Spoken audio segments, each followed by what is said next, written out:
మనం మహాభారతం గురించి మాట్లాడుకుందాం. అసలీ మహా ఇతిహాసం ఎలా మొదలైంది? ఆశ్చర్యంగా ఉంది కదూ!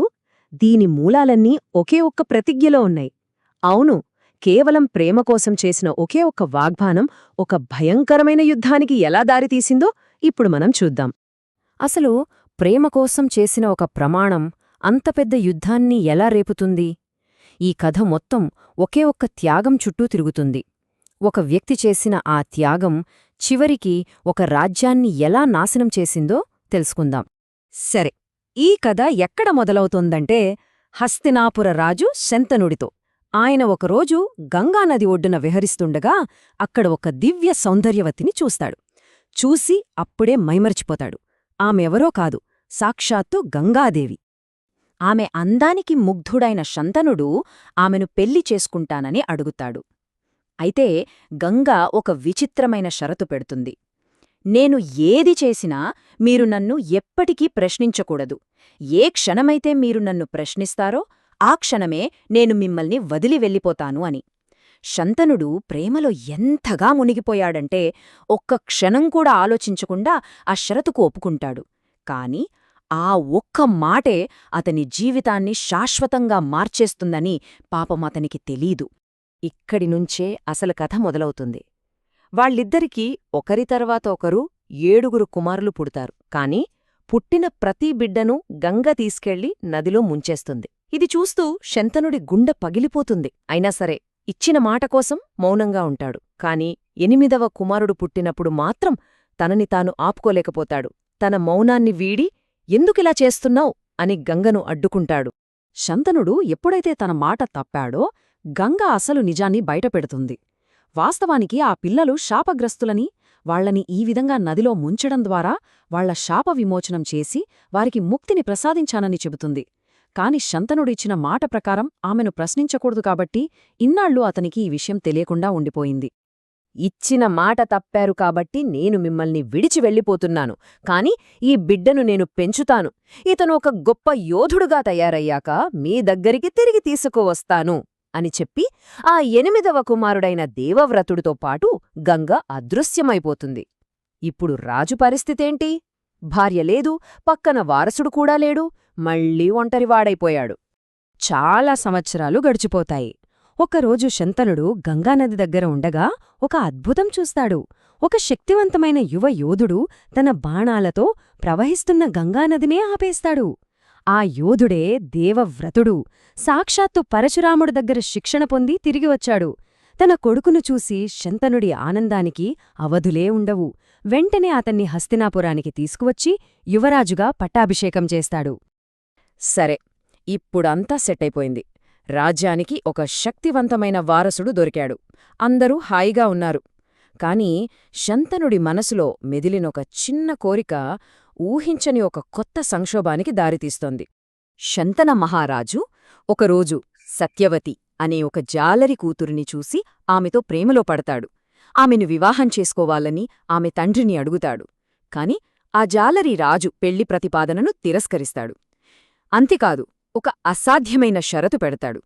దీంతో రాజు తన ప్రేమ, రాజ్యం పట్ల తన కర్తవ్యం మధ్య నలిగిపోతాడు. అసలు ఆ జాలరి పెట్టిన షరతేంటో తెలుసా? సత్యవతికి పుట్టిన పిల్లలు మాత్రమే హస్తినాపురానికి రాజులు కావాలి. అంటే ఇప్పటికే యువరాజుగా ఉన్న దేవవ్రతుడు తన జన్మహక్కును వదులుకోవాలి. ఇది రాజుకు పెద్ద సందిగ్ధంగా మారింది. ఒకవైపు తన వ్యక్తిగత ఆనందం, మరోవైపు రాజ్యం భవిష్యత్తు, దేవవ్రతుడి హక్కు. ప్రేమ విఫలమై తన తండ్రి రోజురోజుకీ కృంగిపోవడాన్ని దేవవ్రతుడు చూడలేకపోతాడు. తన వల్లే తండ్రి ఇంతలా బాధపడుతున్నాడని తెలుసుకుని ఒక తీవ్రమైన నిర్ణయం తీసుకుంటాడు. ఈ సమస్యను తానే పరిష్కరించాలని నిశ్చయించుకుంటాడు. దేవవ్రతుడు నేరుగా ఆ జాలరి దగ్గరికి వెళ్ళి ఒక కాదు 2 భయంకరమైన ప్రతిజ్ఞలు చేస్తాడు. ఒకటి, హస్తినాపుర సింహాసనాన్ని శాశ్వతంగా త్యజిస్తున్నానని. 2, తనకి భవిష్యత్తులో పిల్లలు పుట్టి వాళ్లు సింహాసనం కోసం పోటీ పడకూడదని, జీవితాంతం బ్రహ్మచారిగా ఉంటానని శపథం చేస్తాడు. అంటే అతనికిక వారసులే ఉండరు. అతను చేసిన ఈ భీషణమైన అంటే భయంకరమైన శపథం వల్లే దేవవ్రతుడికి భీష్ముడు అని పేరు వచ్చింది. తండ్రి సంతోషం కోసం తన భవిష్యత్తును, తన జీవితాన్నే త్యాగం చేశాడు.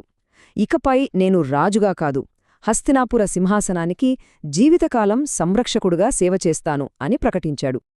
కొడుకు చేసిన ఈ అసాధారణ త్యాగానికి చలించిపోయిన శంతనుడు భీష్ముడికి ఇచ్ఛామరణం అంటే తన చావును తానే ఎంచుకునే వరాన్ని ప్రసాదిస్తాడు. ఇదొక రకంగా వరమే అయినా మరో రకంగా శాపంలా మారింది.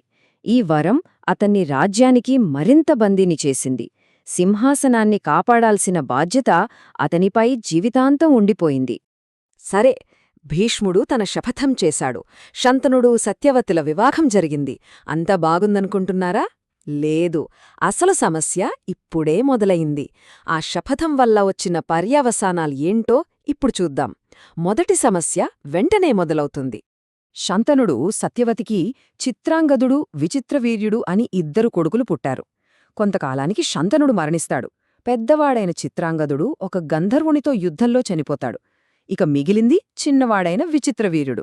అతను బలహీనుడు, ఎప్పుడూ అనారోగ్యంతో ఉండేవాడు.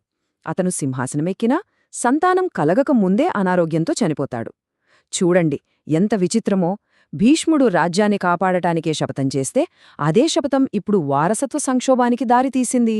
సింహాసనం మళ్లీ ఖాళీ అయ్యింది. ఇప్పుడు సింహాసనం ఖాళీగా ఉంది. భీష్ముడు శపథానికి కట్టుబడి ఉన్నాడు. ఏం చెయ్యాలో ఎవరికీ పాలుపోవట్లేదు. అప్పుడు రాజమాత సత్యవతి తన దగ్గరున్న చివరి అస్త్రాన్ని ప్రయోగిస్తుంది. ఇన్నాళ్లు తను దాచిపెట్టిన ఒక పాత రహస్యాన్ని బయటపెడుతుంది. సత్యవతికి శంతనుడితో పెళ్లి కాకముందే పరాశర మహర్షి వల్ల ఒక కుమారుడు జన్మిస్తాడు. అతనే గొప్ప ఋషి వేదవ్యాసుడు. ఇప్పుడు రాజవంశాన్ని నిలబెట్టడానికి సత్యవతి తన మొదటి కుమారుడైన వ్యాసుడిని పిలిపించి వితంతువులైన విచిత్రవీర్యుడి భార్యలతో సంతానాన్ని కనమని కోరుతుంది. సరే, రాజవంశం కోసం వ్యాసుడు ఒప్పుకుంటాడు. కాని ఈ పరిష్కారం ఒక కొత్త, మరింత క్లిష్టమైన సమస్యను సృష్టిస్తుంది. వ్యాసుడి భయంకరమైన రూపాన్ని చూసి మొదటి రాణి అంబిక భయంతో కళ్ళు మూసుకుంటుంది. దాంతో ఆమెకు పుట్టిన ధృతరాష్ట్రుడు పుట్టుకతోనే గుడ్డివాడవుతాడు. రెండో రాణి అంబాలిక భయంతో పాలిపోతుంది. దాంతో ఆమెకు పుట్టిన పాండురాజు అనారోగ్యంతో పాలిపోయిన శరీరంతో పుడతాడు. కాని వాళ్ళ దాసి మాత్రం ప్రశాంతంగా నిబ్బరంగా ఉంటుంది. ఆమెకు పుట్టిన విదురుడు జ్ఞానిగా ఆరోగ్యంగా పుడతాడు. కాని దాసీపుత్రుడు కాబట్టి రాజు కాలేడు. ఇప్పుడు చూడండి పరిస్థితి ఎలా తయారైందో. ఒక గుడ్డి యువరాజు, ఒక అనారోగ్యంతో ఉన్న యువరాజు, ఇంకొకరు రాజు కాలేని జ్ఞాని అయిన దాసీకుమారుడు. మరోవైపు భీష్ముడు తన శపథానికి కట్టుబడి ఉన్నాడు. మరి ఇప్పుడు హస్తినాపుర సింహాసనాన్ని ఎవరధిష్ఠిస్తారు? చూసారా, ఒక తండ్రి సంతోషం కోసం చేసిన ఒకే ఒక్క వాగ్దానం ఇప్పుడు ఒక గొప్ప యుద్ధానికి ఎలా బీజాలు నాటిందో. రాజ్యం భవిష్యత్తు పూర్తిగా అంధకారంలో పడిపోయింది.